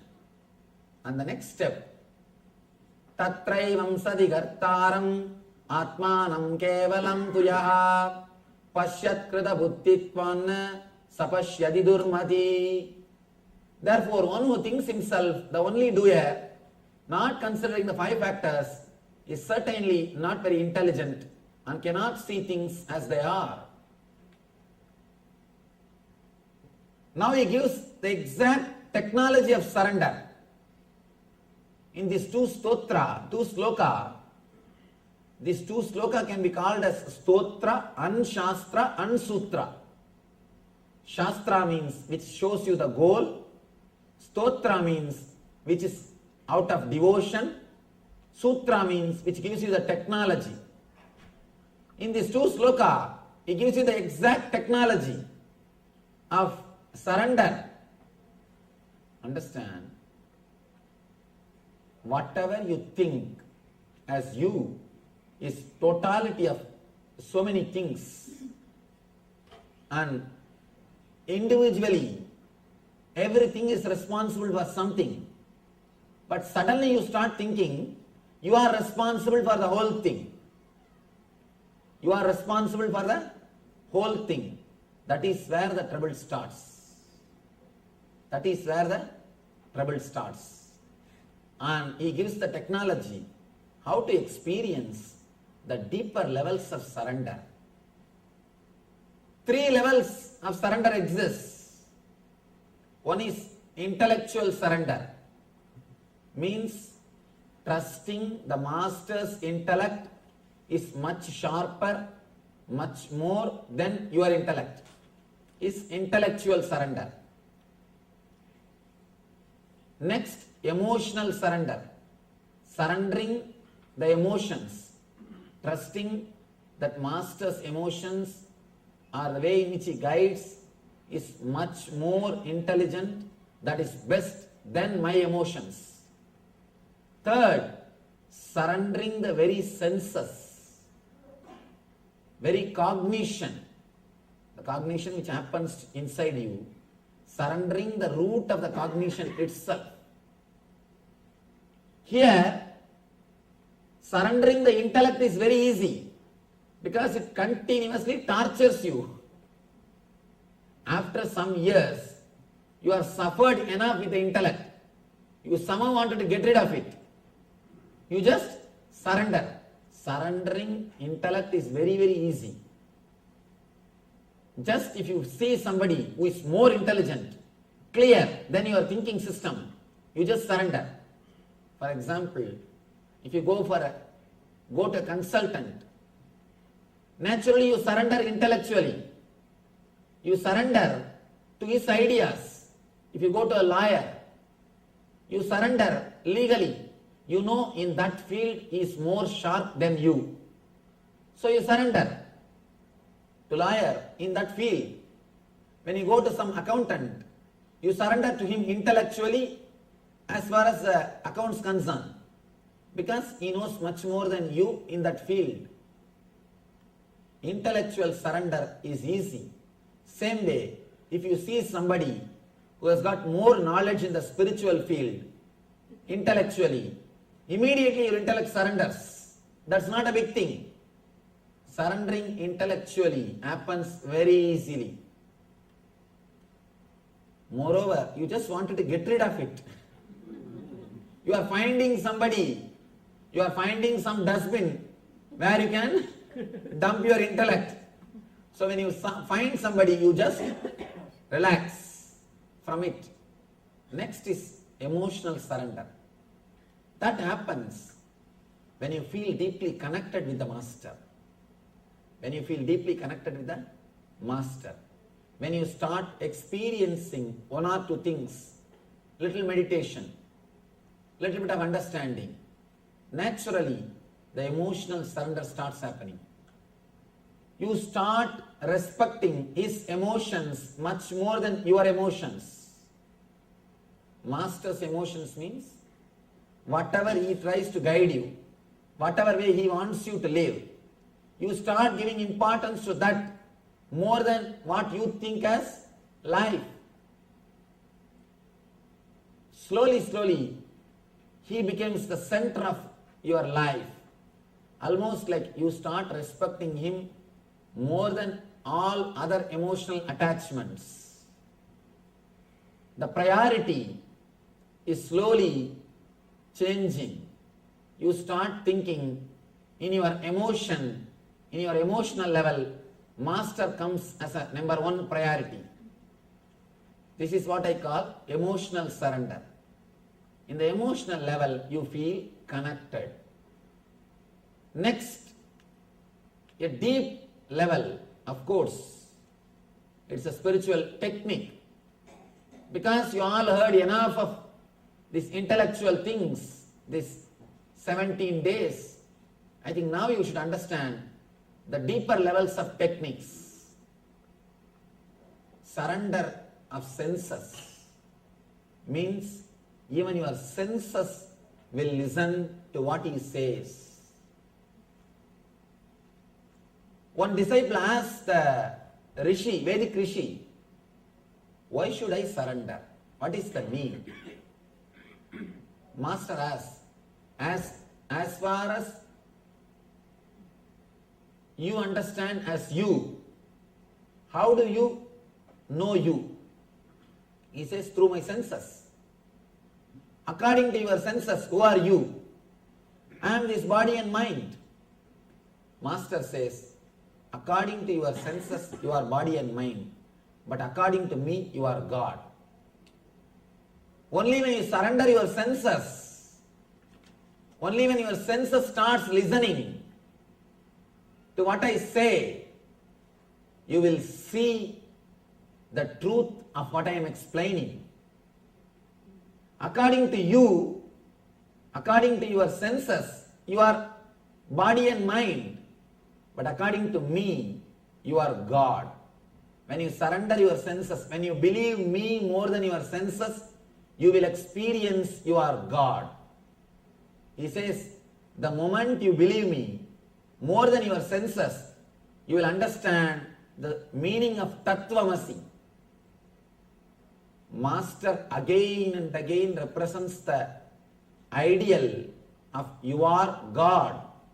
Please understand, again I tell you, I am not here to prove I am God, I am here to prove you are God. Again and again, he stands for the ideal of you are infinite. There are so many dimensions in your being which you have not explored, which you have not experienced. Again and again, he is showing so many dimensions of your being to yourself. He is showing so many dimensions of your being to yourself. Master stands for your multidimensional being. He again and again shows it is possible for you. When it is possible for me, why not for you? But as long as you believe your senses, you will be sure that you are body or mind. Only when you trust Master more than your senses, you will understand Master's words are true than your senses. Then you will experience the truth of Master's words. Then when Master says you are God, suddenly you will realize, yes, that is truth. All these days, my body and mind, my senses are telling, I am body and mind. As long as you believe your senses, you will believe only their ideas. The moment you start believing the Master more than your senses, you will realize the truth which Master explains. Two persons are speaking from two stages. One side your senses, they are saying you are body, you are mind. The other side Master is sitting, he is saying you are God and you are divine. You have so many dimensions of your being. Enjoy everything, experience everything. If you are sitting there and listening, you cannot listen this. Only when you believe this, the words of the Masters, more than the words of the senses, you will be able to experience the truth that you are God. You are ultimate. You are material and spiritual both together and something more. Let me tell you a small incident in Krishna's life. After the Gita, Krishna and Arjuna, both of them are going somewhere. After the war, everything is over. Maybe for a picnic, outing. Suddenly Krishna says, Arjuna, see that white color crows. Arjuna says, yes, beautiful white crows. After 2 minutes, Krishna says, no, they are black crows only. Arjuna says, yes, Krishna, they are black crows only. Suddenly Krishna asks, fool, what happened to you? When I say white, you say white. When I say black, you say black. What happened to you? What happened to your senses? Arjuna says, Krishna, I do not know what happened to my senses. But one thing is sure, when you said it is white, I saw them as white. When you said they are black, I saw them as black. I do not know what happened to my senses. I do not know what happened to me. One thing is sure, the crow is not going to give me life. You are my life.